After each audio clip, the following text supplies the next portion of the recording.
잘 쉬셨습니까? 자, 이럴 때 죽비를 쓰는 거죠. 정신 딱 차리고.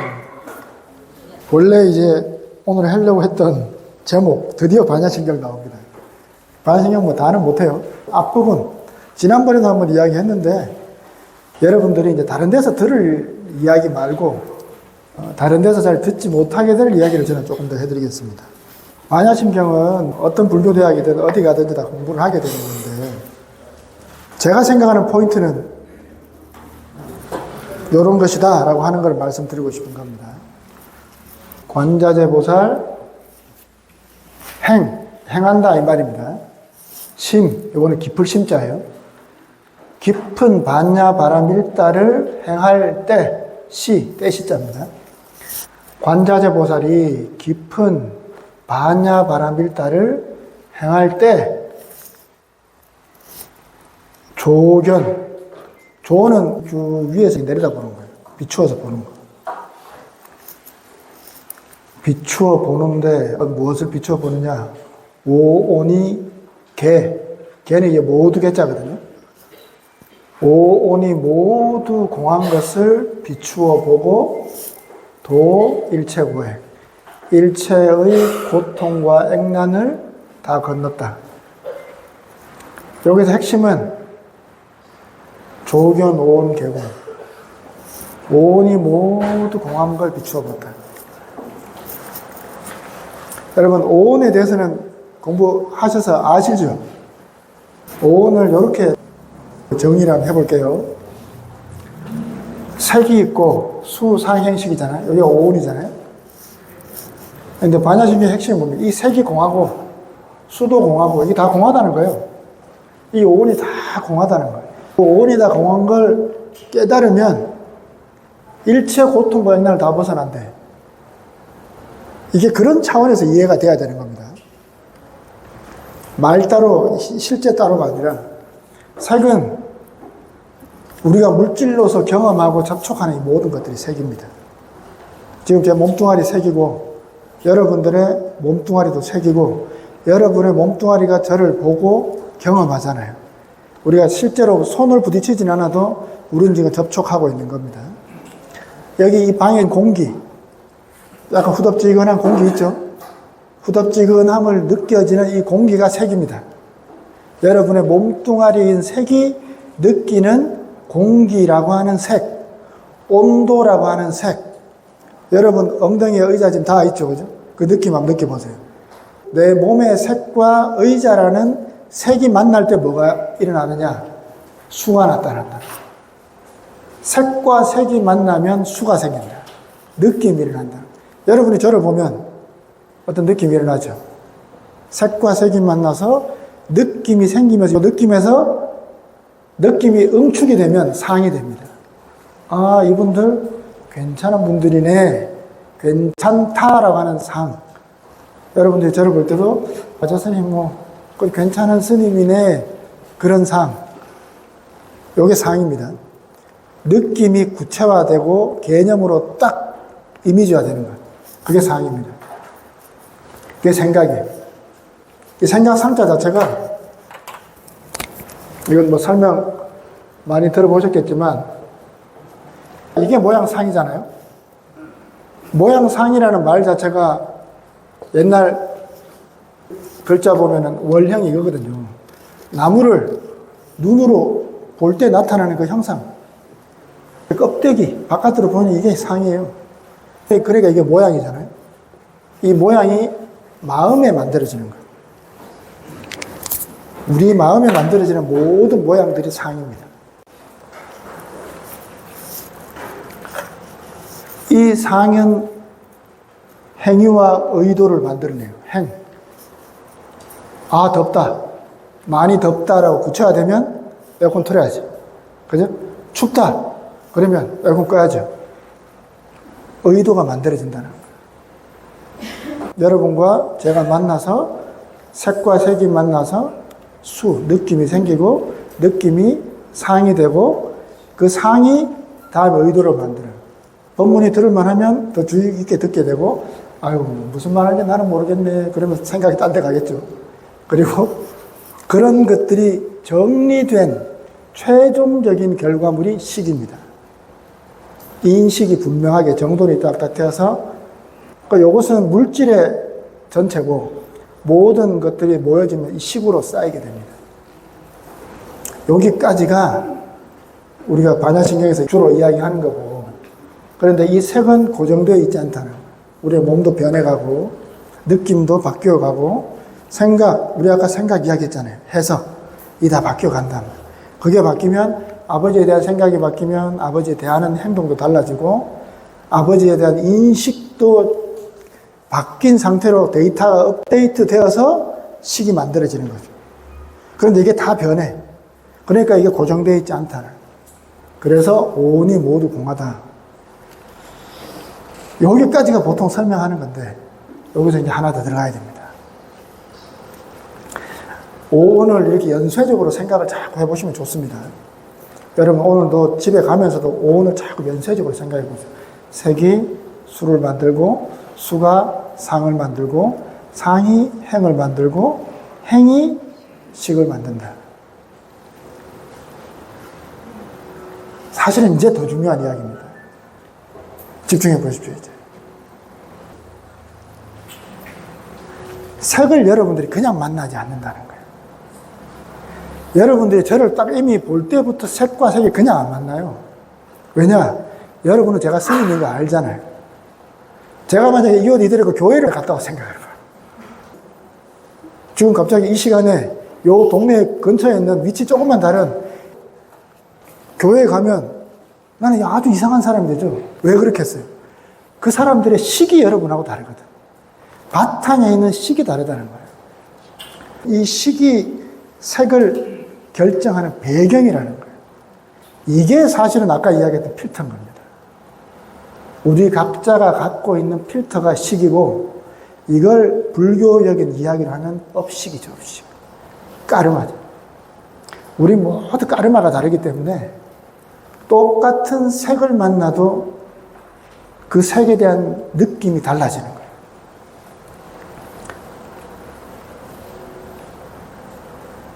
사람과 사람이 만나는 것도 그렇고 사람과 동물이 만나는 것도 그렇고 사람과 이 무정물이 만나는 것도 그렇습니다. 여러분들은 제주도라고 하는 땅, 제주라고 하는 색에서 느끼는 느낌, 상, 이게 저랑 달라요. 다를 수밖에 없죠. 여러분은 여기에서 나고 자랐으니까 여기에 대한 식이 다르다는 말이에요. 갖고 있는 식이 다르니까 똑같은 풍경을 보고 똑같은 제주도 바닷바람을 느끼고 하더라도 느낌이 다 다르다는 거예요. 우리는 식이 다 다른데 여기에서 색을 만나는 것은 우리가 어떻게 할 수 없어요. 색과 색이 부딪히는 것, 거기에서 느낌은 자동적으로 일어납니다. 자동 반응이에요. 왜 제가 색을 여기까지도 흐릿하게 했냐면 여기는 더 영향이 진하다 이 말이에요. 느낌은 거의 어떻게 대부분 통제 못합니다. 왜냐? 우리한테 입력되어 있는 대로 느낌이 대부분 갑니다. 그리고 상까지도 거의 대부분 가요. 우리가 수행하는 지점은 어디냐면 여기입니다. 어떤 느낌이 드는 것은 제가 아까 그랬잖아요. 제가 사람 지적 잘한다 그랬잖아요. 지적 잘하는 습이 여전히 뿌리채 다 뽑히지 않기 때문에 올라와요. 그런데 나는 행을 바꿀 수 있다는 거예요. 지적하고자 하는 마음이 올라왔을 때 그것을 언어로 발화시켜서 스님 요거 이렇게 좀 하세요 할 때도 있고 할까 하다가 그냥 내가 해버리고 말 때도 있고 또 그리고 같은 행을 하더라도 내 마음 상태가 예전하고 바뀌었기 때문에 같은 말을 하더라도 전달되는 게 달라져. 이 내 식이 달라지게 되면 똑같은 모양을 보더라도 느낌과 생각이 달라지고 거기서 나오는 행위도 달라지고 그 결과의 피드백도 결국 또 달라지는 거예요. 이렇게 계속 도는 거예요. 이 식이 다시 색을 경험하게 하고 이렇게 계속 도는 거예요. 우리는 끊임없는 오온의 연쇄 속에 있는 겁니다. 오온이 폭발하고 있는 이 우주 속에서 우리는 살고 있는 거예요. 그렇기 때문에 색즉 시공 공즉 지색 이 말이 너무 뻔한 말 갖고 하지만 이게 정말로 중요한 말인 겁니다. 우리가 만나는 이 색, 우린 끊임없이 색을 경험하지만 이 색을 고정되지 않게 자꾸 보려고 하는단 말이에요. 정말 이것은 내가 수행하고 하면 할수록 더 의미 있게 다가와야 되는 말입니다. 자, 여기에서 또 하나 더 들어갑니다, 이제. 요거는 별표 하나, 다음에는 별표 3개짜리. 제가 이 이야기 여러분 해드리려고. 자, 색수상 행식이 있고 식이 있어요. 요 식은 어떤 식입니까? 물든 식이잖아요. 그죠? 근데 우리는 물든 식만 있다 그랬어요? 아니면 물들지 않은 의식도 있다 그랬어요? 선도 생각하지 않고 악도 생각하지 않을 때. 여기 나오잖아요. 아까 선도 생각하지 않고 악도 생각하지 않는 것. 오온에 걸리지 않는 마음. 어떤 오온도 분별하지 않고 공평무사하게 나와 두라니게 있는 그대로 볼 수 있는 마음이 우리에게 있다. 그게 우리의 불성이고 그것이 우리 열반의 마음이고 우리의 본성입니다. 우리의 진여고. 그 자리가 이 바탕에 이렇게 있다는 거예요.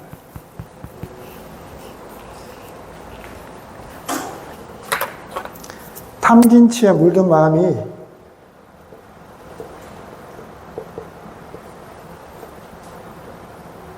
요게 사라지면 열반이라고 합니다.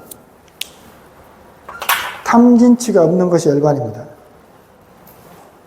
아, 그러면 탐진치를 없애야 되겠네. 그러면 우리의 깨끗한 바탕이 드러나겠네. 요게 일반적인 초기 불교의 논리라면 대승불교나 선에서 이야기하는 것은 이거 있어도 여기는 변함없다라는 거예요. 이게 여러분한테 와닿아야 됩니다. 나의 탐진치를 모조리 다 없애고 어떠한 분별심도 다 없애고 난 다음에야 이 자리가 드러나는 게 아니고 이 우리의 본성 자리는 온이 공함을 여실히 지켜보고 있는 관자재 보살로서의 우리의 마음 자리는 물들었거나 말거나 항상 있다는 거예요.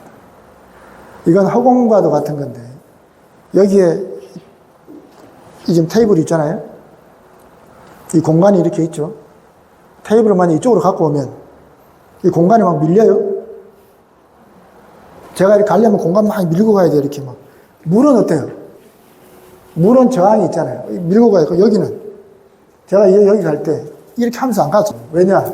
허공은 내가 여기 어떻게 있거나 이 자리는 이 허공은 이렇게 있다는 말이에요.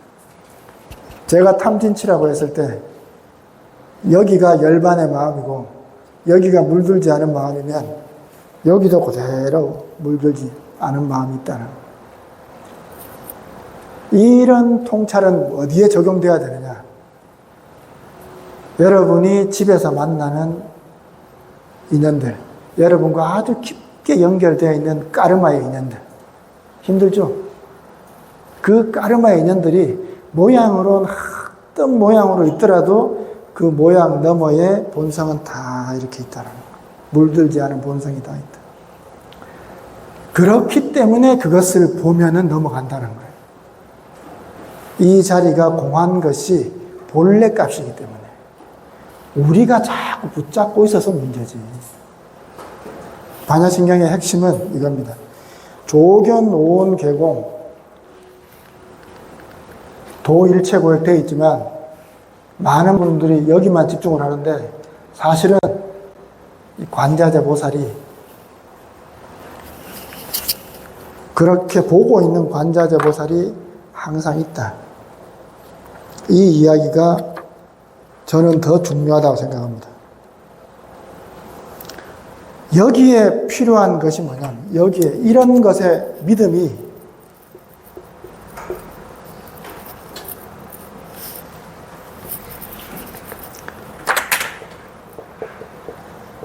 이걸 믿는 것이 믿음의 도약입니다. 이게 진정한 믿음입니다. 부처님 그냥 막연하게 믿는 게 아니라 진짜 그러한 부처님의 마음이 나에게 본성으로 있고 그 본성을 여실하게 상징으로 드러내주고 있는 부처님이고 우리가 기도의 가피라고 하는 것들 모든 부처님 불보살의 가피는 바로 이 자리에서 나오는 것이고 그러면 이 자리는 어떻게 작용하느냐? 우리가 불보살께 귀의하는 그 마음은 결국은 사실은 튕겨져서 나오는 거예요. 내가 믿는 마음이 있어야 부처님이 나에게 가피를 준다 이 말이에요. 그러니까 이게 사실은 다 한 통속 안에 일이라는 거예요. 그것을 알고 가는 것이 사실은 아주 고차원적인 공부가 되는 겁니다. 이것도 금강경에 나오는 말인데 마땅히 머무는 바 없이 그 마음을 내라. 응무소주 이생기심. 유명한 말이죠.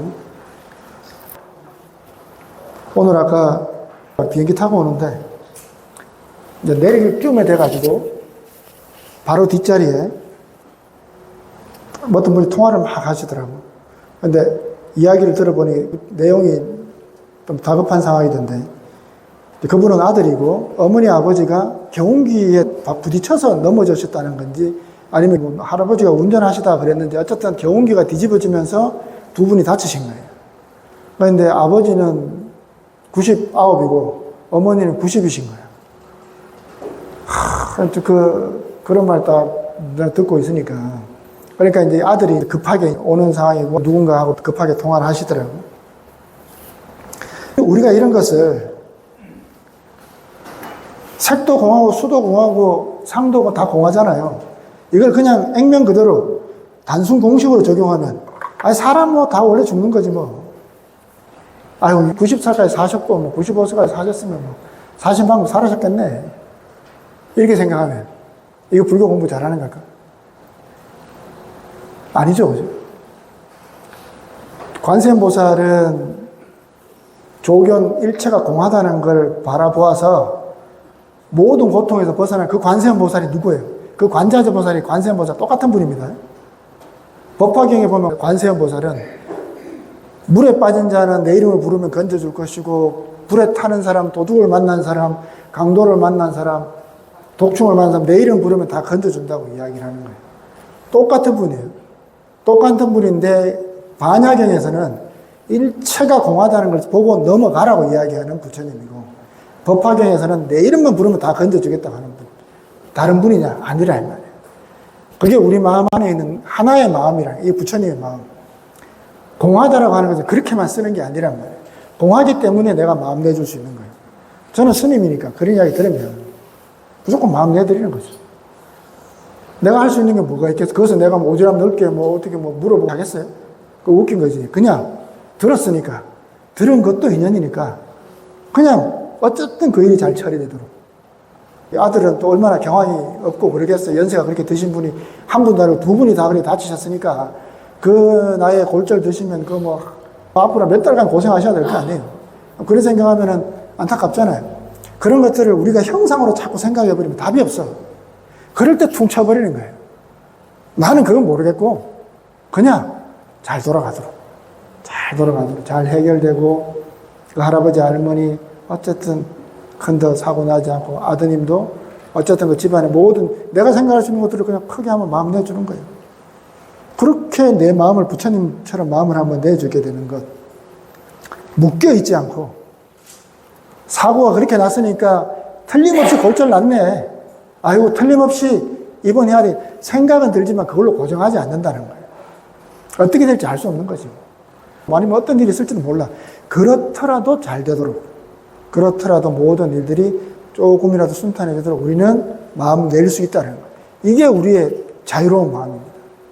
어떤 규정도 하지 않고 어떤 답도 먼저 내려놓지 않고 그냥 내가 할 수 있는 마음, 내가 하는 것이 아니고 그냥 부처님 자리에 마음 내드리는 거예요. 그렇게 굴려가는 게 머무는 바 없이 마음을 내는 겁니다. 여러분도 그렇게 사시면 이 세상을 훨씬 자유롭게 살 수 있고 세상을 더 주도적으로 살 수 있습니다. 네, 뭐 질문 답변 좀 받고 하려고 그랬는데 시간이 거의 다 돼가거든요. 혹시 뭐 질문하실 거 있으십니까? 네, 이럴 때는 원래 질문하지 않는 겁니다. 아무튼 뭐 두 번이나 이렇게 초청해 주셔서 감사하고 또 이렇게 한 번 뵌 분들도 두 번 보니까 더 반갑고 그렇습니다. 예, 좋은 시간이었습니다. 감사합니다.